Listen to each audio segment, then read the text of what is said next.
Welcome, I'm David DiCerto at the Archbishop Fulton J. Sheen Center for Thought and Culture with the director of a new documentary, Pope Francis, A Man of His Word, the acclaimed filmmaker, Mr. Wim Wenders. Mr. Wenders, thank you for joining us today. Thank you for having me, David. Now, you've had a long, distinguished, and very eclectic film career. Everything from acclaimed narrative films like Wings of Desire in Paris, Texas, to more experimental work and obviously some documentaries. But now you're turning your lens on perhaps the most fascinating subject matter, Pope Francis. You said once that sometimes films choose their directors. Was this one of those times? Did you set out to make this film, or did it kind of choose you? I had no idea that Pope Francis could be a subject matter, as you said. And I guess no filmmaker thought so. It was not in my life plan to make a film on or about or with Pope Francis until one day a letter arrived in my office saying, would you be so inclined to talk with us about the possibility of doing a film on Pope Francis? Yes, I was inclined. Just wasn't quite sure how they meant that. If it was some sort of commission for Vatican TV, I'm not so sure. Wasn't so sure if that was down my alley, but as soon as I spoke to them and I visited them, made this visit in the Vatican, they said, no, it's not at all what we had in mind. We just wanted to instigate the idea. We just wanted to initiate it. It would have to be a film of your own. It would have to be an independent production. We just figured we'd ask because, and I said, yeah, because it's good that you asked, because how should anybody know that Pope Francis would be open to such an idea? And I was game. I still had to finish something else, but I was more than interested, yeah. Now, I read that when the Vatican first approached you with this, concept at least, you said that you had to take a deep breath and take a walk around the block. Was there, obviously I'm sure there was some hesitancy about taking on such an ambitious project. I took quite a lot of deep breaths because, well, they gave me carte blanche and I thought it was fabulous, and I had final cut and I could really, they promised they would give me access to Pope Francis and to their archive and would keep out of it and would not interfere. And a little down the line, already writing the film, I realized I wouldn't mind a little interference because because the parameters were so wide open. It was all up to me. They said, you make the film that you want to make. And then I realized, wow, this is quite a responsibility. And the field was so wide open. You can make many sorts of film if you have access to the Pope. And finally, I remembered my very first impression, and I remembered how flabbergasted I was when we all saw him for the first time when he stepped onto the balcony of St. Peter. Actually, 5 seconds before he stepped out, the diacon said in Latin that the new Pope was going to choose the name of Franciscus. And 9 years of Latin finally paid off because I understood what the man was reading. And I was excited. I got up from my chair and said, what? He's calling himself Francis? I didn't think I would see that in my lifetime. No Pope had ever dared to do so because, wow, that is quite a package. Now, you said you could have made dozens of different types of films. The one you did choose to make, I love the way you described it in one interview. You said it's not a film about him, it's a film with him. And I read a Vatican news release that said, described the film as a dialogue between Pope Francis and the world. And I think one way that you accomplish that are these, amid the archive, the footage of his sort of globe-hopping travels, are these very striking and impactful direct to the camera interviews with the Pope, where you really feel that Pope Francis is speaking directly to you as the viewer. And in a recent 60 Minutes piece, you said that you knew it was his eyes. As soon as you saw his eyes, you knew you had the film. Could you talk a little bit about that? Well, thinking about what kind of film it could be. I knew, first of all, it had to be a poor film. Cinema povero, it's a well-known term in Italy. Poor cinema. It couldn't be an extravagant film. It couldn't be an expensive film. This man stands for something else. So he wants to convince us all to get by with less. So I had to make a film that could get by with less. And then the more I thought about it, the more I realized it's not going to be a film about him as a person. He's a humble man, and his interest is not in himself. So it was going to be a film about what he stands for. You could say it's a biography of his concerns. And the more I got into thinking about it, the more I realized I am going to be face to face with the Pope. They're going to give me several opportunities and long sessions. And that was such a privilege. I thought I had to share it with everybody else, that he would not only just look at me, but that he could look into everybody's eyes. And I realized one could do these interviews, these long talks, in a way that he would look at me, but at the same time would look through me, so to speak, into everybody's eyes. So we shot this with this sort of reverse teleprompter.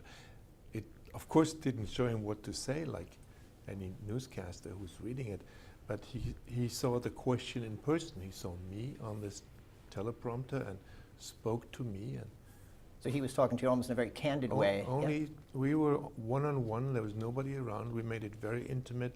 Even my camera woman was hidden behind that screen. He only saw me, and I only saw him, and we really one-on-one, but in between was the technology that allowed us to have the Pope look everybody in the eye. And that, in the end, I think worked out really well. It sure did. I love the idea. You said it had to be a poor film. It's almost like Francis is always talking about a poor church for the poor, so that really plays into that whole Franciscan. That no way to make a 3D film with it. You really stuck to topics that I think all Catholics and really, believers or non-believers would resonate with them. Peace, mercy, a concern for the poor, stewardship of God's creation. Was that intentional to try to not get involved in some of the controversies that are swirling around the church? That would definitely deserve a film of its own. But you cannot make a film about everything, and having this privileged access and being so much interested in how can he possibly live up to this name? How can he live up to confront us, people of the 21st century, with the concerns of St. Francis from 800 years ago? And these concerns were never as urgent and pressing as today. A solidarity with the outcast and with the poor, a redefined relation to nature. We never needed as much or more than today. A new effort to create peace between religions. This man, St. Francis, he, in the bloodiest war in the history of mankind between religion, the Crusades between Christianity and Islam, he went to Egypt. He could have been decapitated right away. He went to Egypt to speak to the highest authority of the Islamic world at the time, the Sultan of Egypt, to instigate peace. And I figured these subjects alone, peace between religions, social issues like poverty and exclusion, the state of our planet, all of these had to be the subject of the film, the concerns of Pope Francis. So there wasn't much space to also make a quote-unquote critical film about the church, or a film about the resistance that certainly is inside the church, about some of the speed that Pope Francis is putting on in order to see the church into the 21st century. This should be a different film. I can only make one at a time, and this was enough stuff to make one at a time. Well, let's get topic for your next film then. You got on that one. Yeah, there you go. You know, so much of Pope Francis's papacy centers around this idea, this concept of encountering others. And this film is really a wonderful opportunity to use the art of cinema to encounter Francis. And I was so moved by some of the images. You know, you see these images of Pope Francis in these, again, these globe-trotting situations, but it's also those little moments of him, you know, embracing a refugee or survivor of a hurricane, kissing the foot of a prisoner. The late film critic Roger Ebert once called movies the greatest empathy machines in the world. And did you feel, even watching these and working with these images, did you feel that any of those moments even created a greater understanding or empathy for yourself as a filmmaker? You see, as a filmmaker, I'm used to working with actors, and actors can play empathy, and some actors can do it very convincingly, and some have it and don't have to play it. With Pope Francis, it was the sheer fact that he is what he represents, and he represents what he says, and he lives what he preaches. So even like kissing the feet, when you read about it, you say, oh, that's a great sign, and it's beautiful. And as a Christian, you know a little bit about the implication. But when you actually get to know the man, you realize how much this is himself, and how much it is natural for him and almost necessary for him to do these kind of things in order to make sure that you understand he is serious about that all men are created equal and how much we should respect each other. He really lives that. And empathy, I mean, you look into his eyes and you see sheer empathy. He has a great love for people. And he's an enormous communicator. I mean, talking about actors before, it is always you say the presence of an actor that makes him be powerful. Pope Francis has a very powerful presence, but it is an interior power that makes him so full of empathy and so impressive and such a communicator. It's not something he has to put on. It's not a show. He doesn't have to pretend it. There's a wonderful line in the documentary where Pope Francis says, "Artists are apostles of beauty." And I found your wife, Donata, who's an acclaimed photographer in her own right, has said in an interview that to photograph, for her, is to pray.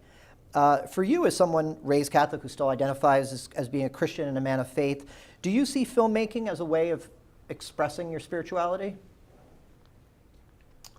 I can definitely not separate it from who I am and from my spirituality. When you believe in a loving God, everything you do is an echo to that. You cannot just do your job and then you come back from it and you become a believer. It is, you only live once anyway, so you better live what you believe than separate between your faith and your job. So, and as a filmmaker, you have that chance to be connected to so many people, and you have a chance to work with a media that really can get to people and is a popular medium. So I never try to separate it. I can't. I wouldn't want to. Life is too short, and every film is 2, 3, 4 years of your life. So you better make sure that it's worth it. I know last year you participated in a panel. I think the title was something like "Making Movies That Matter," and a lot of, unfortunately, today there's been a lot of ink and talk about the state of current movies, that there aren't a lot of movies that matter. The great Swedish director Ingmar Bergman once said, and I'm going to read this quote: "Regardless of my own belief, him, and my own doubts, it is my opinion that art lost its basic creative drive the moment it was separated from worship." Do you agree with that? Do you agree with that concept? Wow, I know Ingmar was a Protestant and a believer. I never heard that quote. And there's something true about it. I mean, we can't separate whatever we do from the fact that I love people, and not only because my religion tells me to, but I just can't help myself. I can't help myself imitating my father, who loved people and he was a doctor. And that was maybe the first instinct, the first thing you see when you grow up. And if you see somebody really doing everything he can for others, that rubs off on you. And Pope Francis really calls us all to be more in touch with our basic instincts of that we are equals, and that there is a sense of community, and that is really strangely absent in contemporary art and movies. This feeling of a sense of responsibility and of community and of a certain moral obligation. And if you wake up these days all over the world, you realize all these leaders that command the most powerful armies and nations, they don't accept much moral authority. Actually, they don't have it. Yeah. So, and it's a shame, and we're losing too much right now. And so I'm so happy and so grateful that I had this chance to spend this time in the company of a man who does have the moral authority to speak up today. I was watching, actually, in preparation for this, I watched Wings of Desire again, and on the Blu-ray there's a documentary about the making of the film, and in that your screenwriter Peter Hanke said that that film was, in his opinion, about the urgency of love. And I think that sums up this film as well. I mean, I think all you're talking about, Francis, really can be summed up about the need in the modern world. You know, he talks about taking the gospel seriously in a radical way. I think it really talks about the urgency of love. Yep, and in his vocabulary, every now and then, you'll realize the word tenderness comes up. Now, have you seen or heard of any politician ever mentioning the word tender? I mean, it could be that they mention love, but you never know what they mean. Another word that comes up, not that it's necessarily said, but it's certainly communicated throughout your film. G.K. Chesterton once said that the gigantic secret of Christianity is joy. And Wow. Pope Francis, in his writing Evangelii Gaudium, said that Christians shouldn't walk around as if they're just coming from a funeral. And I think so much, particularly the ending of the film, how you end it with this just wonderful image of the Pope smiling and laughing. Did you know that was your ending when you saw that? Did you say that has to be the punctuation mark for the film? I must give all the credit to him. In our last interview, I said him at the beginning, I don't know how to put in a question, but I've done already a year of editing by then, but so far I don't have an ending for the film. And I would so much like you to come up yourself with a way to say goodbye. And I really can't put that into a question, but just keep it in your mind. And then we started and we had this question and had these long answers, and out of a sudden, he just started on his own. And an artist isn't a parcel of beauty. And he quoted, and I wondered, where's he going to get it? And then before I knew it, he sort of made that bridge that everybody can be such an artist, and that everybody has access to beauty that we can share. And he talked about the smile and the sense of humor. And I slowly dawned on me, he's doing what I asked him for. And then he tells that really funny story about a prayer that he prays every morning. And I had a hard time not to burst out in laughing because I didn't want to appear on the soundtrack laughing. But that he was on his own inventing the end of the film. Well, you did a good job there.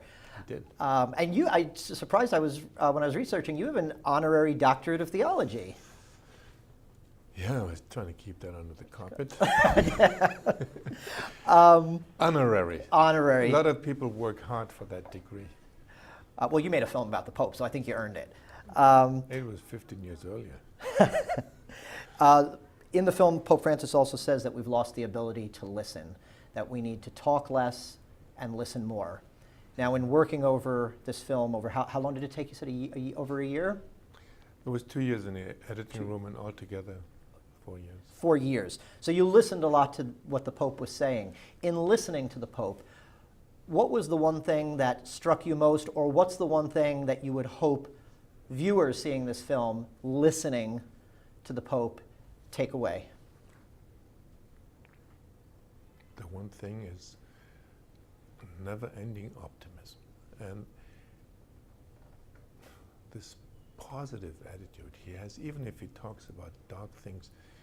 In the end, you realize he's talking about all these things because he knows we can change them. And that is beautiful, that even if he talks about darkness, he knows it is only in order for us to think of the light that can fight the darkness. It's certainly about hope. One last question. I read that there was actually a funny story that when you first met the Holy Father, he admitted that he was not much of a cinephile, so he was not familiar necessarily with your work. And I think you asked him... Not at all. Not at all. And when you asked him if he thought he was going to watch this movie, what did he say? Well, I actually asked not so long ago, did he get to see the film? And the answer was then after a while, he has a message for you. He didn't have a chance to see the film, and actually, as you know, that's not his thing, seeing films. And seriously, I didn't think he was going to do it, and I don't really know if he has the time, but I know he's too much into people than being into images of people, so he has all the right in the world not to see this movie. Well, if he doesn't, I'm sure many, many people will. It's a wonderful film. What I love most about it is that it really puts a positive and a very appealing, attractive face, not only on the office of the Pope, but on the Catholic Church, and for that I thank you. Thank you for spending some time with me. Pope Francis, a man of his word, in theaters now. Thank you, Mr. Wenders. Thank you, David. Thanks. Thanks so much. Bye-bye.